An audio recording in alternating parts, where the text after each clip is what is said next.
To everyone who has ever asked us what they could possibly do to help, now is that time. This is what you and 204,000 people have worked really hard to get. This is the NHS policy. The NHS will commission the medication that Abby desperately needs to keep her transplant working. However, it's all about this. This is what makes the world go round. Of course, the NHS must be efficiently run. After all, it's what we all work incredibly hard to pay for. The cost of dialysis is £45,000 per year. The cost of the medicine can be anything from £157,000 per year to £308,000 a year. That doesn't sound cost effective. However, what the policy doesn't talk about is the hidden cost to society. So what is the cost to society?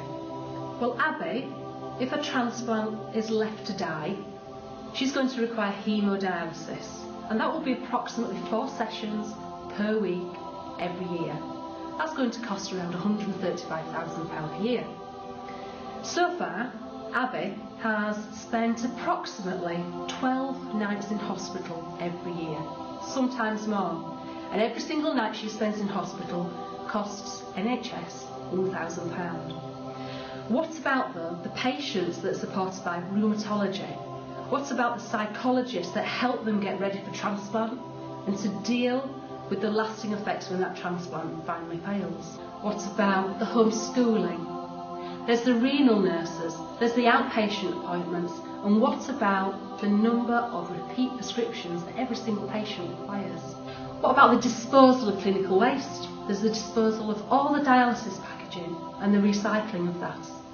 The disability allowance that has to be claimed. And let's not forget, the future for Abby and patients is pretty unclear, and it's incredibly likely that they then become dependent themselves on government funding.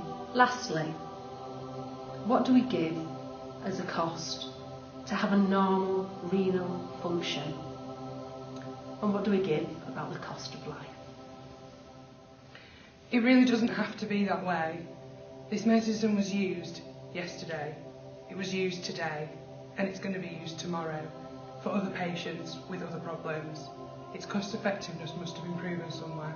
So I ask. And I ask.